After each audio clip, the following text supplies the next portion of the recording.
Hi Guy, welcome back TV spoilers. Reveal in the first days of a new year in Genoa City. What suffocates people isn't the echo of fireworks that ended long ago, but the feeling that everything is tightening inside an invisible noose with one name, Victor Newman. He doesn't need an open war or loud, obvious blows. Victor only has to sit there, calm as if he's staring at a chessboard he arranged months ago. And one steady look is enough to make everyone understand the game is no longer a choice. In that atmosphere, Michael becomes the man closest to Victor and the man stretched the hardest. He is no longer simply the loyal attorney, no longer the familiar right hand. He becomes a man trapped between two opposite calls. On one side, the safety of routine, the shelter of a loyalty that has survived countless storms. On the other, a thin moral line he has always been proud he could still hold onto, even after living beside Victor for years. And when Victor begins to question him not with anger but with a cold, methodical interrogation that feels like an audit of his conscience, Mitchell understands. This isn't about reviewing work. It's about ownership. Victor doesn't ask to hear an answer. Victor asks to see whether Michael still belongs to him or whether the idea of leaving has begun to breathe inside Michael's chest. Michael feels the discomfort clamp around his ribs. He has watched Victor turn personal grudges into the shared destiny of an entire city, turn his hatred for the Abbott family into a war with no true ending. This time, what Victor holds isn't only power or money, but a new blade, an artificial intelligence software that can become a weapon, capable of collapsing Abbott from the inside. Michael doesn't need anyone to explain how dangerous that is. A tool refined enough to reshape markets, twist data, manufacture truth according to the operator's will and, most importantly, make future-proof murky, contested, nearly impossible to pin down. If Victor truly deploys it against the Abbotts, this stops being a revenge campaign fought through courts or headlines. It becomes an attack designed to erase foundations. The kind of strike that drops a kingdom before anyone even realizes. The walls have started to crumble. Michael has always told himself he stays close to Victor to restrain him, to serve as the necessary break, to keep the worst outcomes from happening. But as Victor corners him with questions that never need to rise into a shout to cut like knives, Michael stumbles into a bitter truth. The closer he stands to Victor, the easier it is for him to become Victor's most perfect instrument. He isn't merely protecting Victor from the law anymore. He is helping Victor convert intention into reality. And so the question gnawing at Michael is no longer whether he is capable of supporting Victor, but whether he still has the courage to stop. Continuing to cooperate means continuing along the familiar road, where Victor still grants him respect, favoritism, even the rare, unspoken affection Victor hardly admits exists. Michael has craved that before. He has felt special because Victor trusts him. But turning his back on the mustached boss means stepping out of that shadow and accepting a brutal fact: Victor does not forgive betrayal, even if it's born from conscience rather than cruelty. Michael isn't naive about consequences. He has simply never been forced into such a clean, immediate choice before. In the past, he always found a middle corridor, always managed to delay, soften, stretch time, bend the situation so no one was completely destroyed. This time, Victor denies him ambiguity. Victor wants to know where Michael stands, and he wants to know now. In the same landscape, Phyllis Summers is playing another game, one driven by cold practicality yet threaded with an emotion she can't fully name. Phyllis understands better than most that in the Abbott-Newman war, whoever stands in the middle is usually crushed first. But Phyllis does not intend to be crushed. She intends to become the lever. Her plan is shaped as cleanly as a contract that needs no paper. The reward for helping the Abbotts for pulling Jack and Abbott back from Victor's AI blade will be delivering Marchetti into Summer Newman's hands. There is something both blunt and painful in that bargain. Phyllis isn't only negotiating for power or money. She is bargaining with a name, Summer. And as that name keeps repeating, it begins to feel less like a detail and more like a summons. A hint of a return. As if this plan itself is quietly laying tracks for Summer's reappearance in 2026. Phyllis tells herself it is strategy. She tells herself Summer deserves it, that Marchetti is the legacy her daughter should control. That it's how Summer secures a stable position in a world where the Newman machine always swallows people and spits them out when convenient. But beneath that reasoning, there is a part of Phyllis she cannot admit out loud. Saying Summer's name is also how she fills the empty space Summer's absence has left behind. Summer isn't merely a character who might come back. Summer is the bond that makes Phyllis feel she still has purpose, still has a reason to fight instead of drifting through other people's wars. And so the plan wears two masks. One is a hard exchange of benefits with the Abbotts. The other is Phyllis's private vow that she will not let Summer stay off the board much longer. If she can just reclaim that AI software from Victor, Phyllis can save Jack and pull Summer back into orbit. As if she can steer her daughter's life by steering the battle of the powerful men around them. But saving Jack and Jabbit is not a pretty slogan. It is like stepping between two jaws. Jack is being pushed to the edge because his opponent is no longer fighting with visible punches. Victor is using AI like a darkness that can corrode everything quietly. Jack isn't only afraid of losing an advantage. He's afraid of losing trust in the brand, trust in the empire built across generations, trust in his own ability to protect what the Abbott name stands for. And in that fear, the idea that Phyllis could become the savior is both logical and deeply ironic. Because Phyllis is not defined by purity. She is defined by survival, by the ability to run into danger and come out holding what she wants. That is what makes her frightening, and also what makes her the last hope Jack can afford. If anyone is reckless enough to snatch this weapon away from Victor, it is Phyllis. Meanwhile, Claire Newman's official exit leaves behind a strange vacancy. It is like removing one piece from the board at the exact moment. Every other piece is being forced closer together. When a person leaves, the energy doesn't disappear, it compresses into the remaining storylines. Here, that compression tilts attention toward the one name already vibrating in the background, Summer. Claire's absence makes old connections matter again. Unfinished emotional threads rise to the surface. And the possibility of Summer's return stops being mere wishful thinking and becomes an internal logic. If Summer reappears, she can re-anchor a relationship axis that has been hanging unresolved. And that axis points straight to Kyle. A romantic reunion between Summer and Kyle doesn't need to be announced in words. It sparks naturally, not because they never hurt each other, but because sometimes old fractures are exactly what pulls two people together. When the world around them destabilizes, between them stands Harrison Abbott, and he becomes the simplest symbol of hope in the entire mess. He doesn't care about AI or corporate warfare or leverage. He cares about a whole family feeling. About warmth and stability that adults keep shredding for reasons he never chose. The thought that Summer's return could make Harrison happy is a needle under every adult's skin. Because it reminds them that their power games still land hardest on the ones who never asked to play. But Genoa City never lets hope exist without a shadow ready to swallow it. And that shadow, right now, wears Billy's face. Fans need to watch Billy not because he has made a single explosive move yet, but because his hunger to punish Victor is like an old fever rising again, stubborn and dangerous. Billy may have tried to evolve, may have chased a calmer version of himself, but Victor holding a Victor threatening Jabbit sounds like a bell, calling Billy back to the most violent part of his nature. Billy doesn't want to merely win. He wants Victor to pay in a way Victor will actually feel. That is where the danger begins, because when Billy is driven by vengeance, he stops seeing the line between retaliation and self-destructs. That is why Jack, Sally, and Victoria all voice concern. Each fears Billy in a different way, but their worries converge on the same point: Billy could lose control again.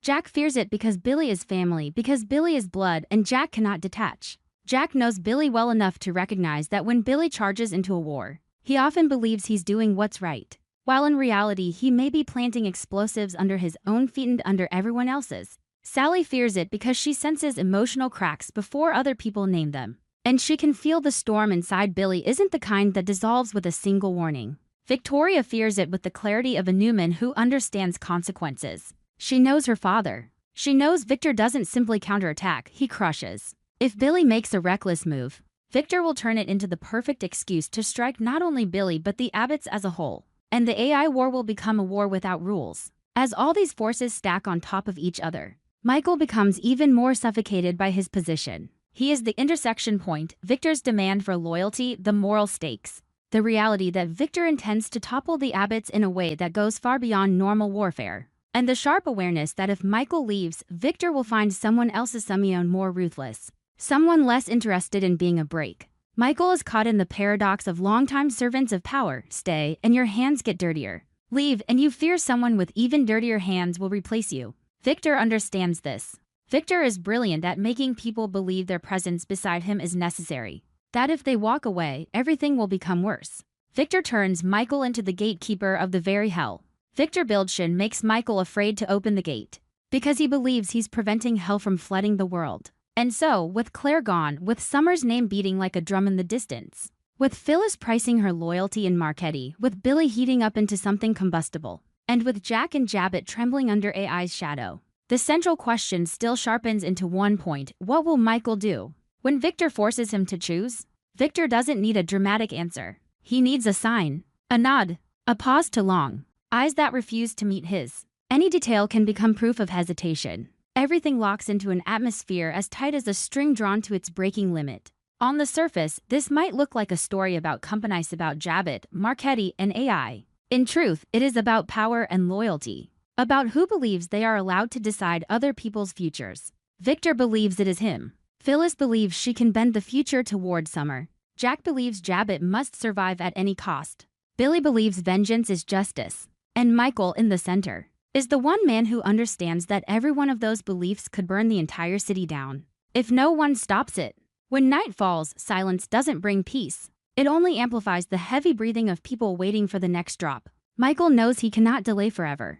Victor has asked the question. Victor has stared at him as if expecting an oath. And as Michael stands on the threshold of his decision, he realizes the most terrifying thing is not losing Victor and not betraying the Abbotts. It is the possibility that he himself will become the spark that ignites the war because of a single wrong choice made in a few short seconds. The hook lives there just as Michael thinks he can find the middle path again. Victor presses one final step, turning Michael's silence into an answer and forcing him to understand that from this moment on, he either bows his head and continues alongside Victor, or he turns his back and accepts that Victor will not only strike the Abbott, will strike the man who dared to leave him. And the first sign that Victor's retaliation has already begun may appear before the sun even rises the next morning. In days when Genoa City seems, on the surface, to be settling after a chain of upheavals, the real tension sits in places most people can't measure with their eyes, in a hand clasp that lasts a beat too long, in a glance that hesitates right at the moment trust is supposed to return, in the sense that happiness has only just begun to bloom and the past is already waiting behind it with a sharpened blade. Kane and Lily are growing closer in a way that makes everyone want to exhale, and yet feel uneasy at the same time because their closeness isn't the loud, explosive kind of romance that announces itself to the whole town. It is a slow warming, a careful resynchronizing of two people who once wandered too far from each other, and have finally found the same rhythm again. But that very slowness is what frightens Lily. Lily knows that the feeling of almost peaceful can be the sweetest trap of all, because it makes you drop your guard at the exact moment the next fall is being prepared. She starts asking herself whether she's softening because Kane has truly changed, or because she is simply exhausted, exhausted of war, exhausted of always having to stand upright like a wall. She wants to believe, but the more she wants to believe, the more clearly she hears the warning underneath her own hope. One small mistake is all it takes to drag them back into the old groove, where promises once dissolved and old wounds were touched again without mercy. From the other side, Kane loves Lily with the quiet desperation of a man who knows he may not have many chances left. He tries to look steady, tries to move slowly so he doesn't scare her. But inside him is a restlessness that burns. He doesn't just want Lily back, he wants to prove that every cold day, every distance she built, can still be undone by his persistence. Yet persistence is a double-edged blade. The harder he tries, the more he risks making Lily feel cornered, as if she's being pulled into a spiral she once swore she would never repeat. Kane notices the moments Lily softens, the second she lets him step a little closer, and he wants to call those moments victory. Lily doesn't experience them as victory. She experiences them as the final test of her own survival, whether she is strong enough to stop before her heart gambles again. And what makes Lily leave doesn't have to be a loud shock. It can be something small, an almost invisibly brief moment where Kane unintentionally reveals that he still hasn't escaped old obsessions, that he can still be pulled off course by things that do not belong to their present. Lily begins to look at him with the eyes of someone who has forgiven too much and paid too dearly for it. She realizes that if she stays, she will keep living in a waiting room, waiting for Kane to prove himself, waiting for him not to slip, waiting for him not to disappoint her. Lily is tired of a life defined by waiting. So her decision to leave isn't only leaving Kane. It's leaving a version of herself that kept trying to be reasonable and patient just to preserve something that always demanded more than it gave. The possibility that Lily might say goodbye and walk away from Genoa City turns that private fear into something with shape and direction, because it makes the dread feel inevitable rather than hypothetical. How deeply will Kane suffer? Kane's pain won't be the kind that screams in public or collapses theatrically for everyone to watch. It will be a silence so long it becomes suffocation. A feeling that every step he took toward rebuilding something with Lily has been erased by a single decision. He will keep circling the same question: where did he go wrong? Or was he wrong from the start to believe that trying hard enough can repair what has already shattered? But the most brutal part is what he will finally understand. Lily isn't leaving because she doesn't love him. Lily is leaving because she can't risk believing again. And to Kane, that is a harsher sentence than hatred, because it means he is no longer safe enough for someone to place their life in his hands, even if feelings still exist. While Kane and Lily's storyline carries the slow burn of a romantic tragedy, another thread in Genoa City carries the breathless pace of panic getting worse by the day. Fans will see more of Mariah, but not in a comforting way. Mariah is receiving treatment at a mental health facility, a place that should mean order, safety, and stability. But for Mariah, four walls are not shelter, they are a cage that magnifies fear. She isn't only fighting memory and trauma, is fighting the terrifying sense that she no longer controls herself. Each day becomes an exam she never asked to take. Does she have enough clarity to believe what she sees is only hallucination? Or will she start believing that darkness has found a way into this place too? Ian Ward lingers on Mariah's mind like a stain that refuses to lift. She sees him, she hears her name carried by his presence, she feels him standing too close. And the horror comes from one fact she cannot settle. She cannot be sure, it's only in her head. That uncertainty makes her panic, but it also makes her furious. She hates being fragile enough for a ghost of the past to control her emotions. She hates knowing people might look at her like a ticking bomb. Yet the deeper dread is that her worst fear is starting to sound plausible. Even to her, that things aren't improving, that they're sliding toward something darker. And then Dominic becomes the most dangerous anchor of all. Dominic isn't merely a child in Mariah's story, he is a symbol of a time when she felt useful. When she felt she did something right, when she felt she belonged to a family in a clean, unquestionable way. When a mind begins to fracture, it often reaches for whatever once made it feel true.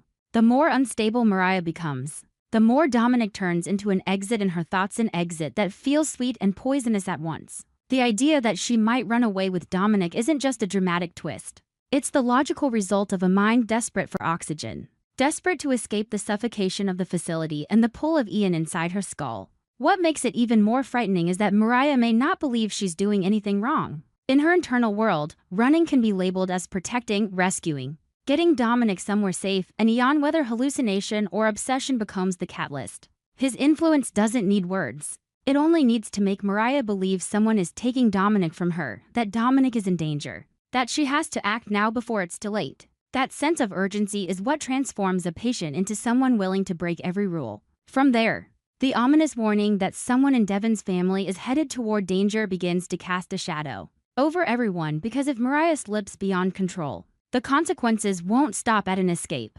They will spread like falling dominoes, striking the people Mariah once loved most.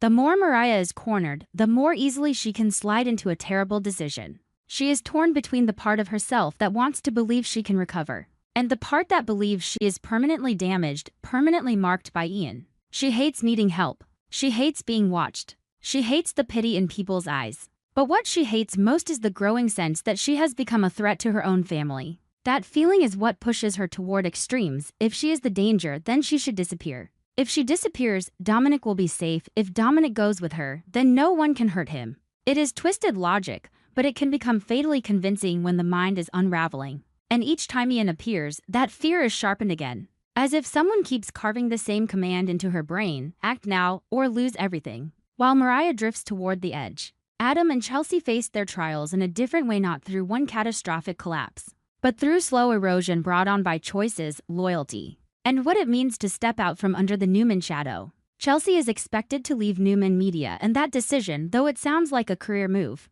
is really a statement of identity. Leaving means Chelsea wants out of the Newman orbit, out of a power system that turns people into tools. Adam, however, can't simply step away. Adam lives in a trajectory where Victor's gravity is always present, where every professional step carries the scent of the family's strategy. So Chelsea's departure doesn't only make Adam anxious about her future at work. It touches a deeper fear he rarely admits, that Chelsea is also leaving him slowly. By leaving his world, leaving the compromises he has learned to call necessary. Chelsea isn't leaving because she doesn't love Adam. She's leaving because if she stays, she will begin to hate herself. She understands too well what it feels like to be swallowed by power structures. And she refuses to let her love for Adam become a side effect of the Newman empire. But Adam is a man who keeps getting dragged back into that empire. Sometimes not from ambition but from the belief that if he doesn't cling to power, he will be pushed to the margins again the way he was before. That difference creates a crack that doesn't heal easily.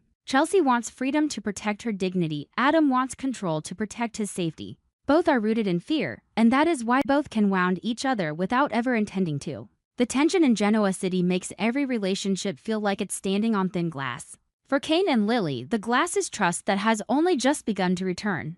For Mariah, the glass is fragile clarity. For Adam and Chelsea, the glass is the boundary between love and power. The stories seem separate, yet they echo each other with the same pulse. Each person is trying to escape what once broke them. But the harder they try to run, the more their own fears pull them backward. By this point, Lily sees her reason for leaving more clearly than ever, not because Kane doesn't matter, but because she can't keep living in a city where everything can collapse without warning, where every promise can be sabotaged by ghosts that never truly died. Kane will watch Lily go and understand that love isn't enough to keep someone, if that someone no longer believes they will be safe beside you. Adam will watch Chelsea step away and realize love isn't enough to keep someone inside your world, if your world demands they sacrifice themselves. And in Mariah's story, the tragedy is crueler still. Sometimes love becomes the very thing that drives a person toward danger because they believe only an extreme act can protect what they love. The hook arrives when all those lines tighten at once. Lily walks away with a decision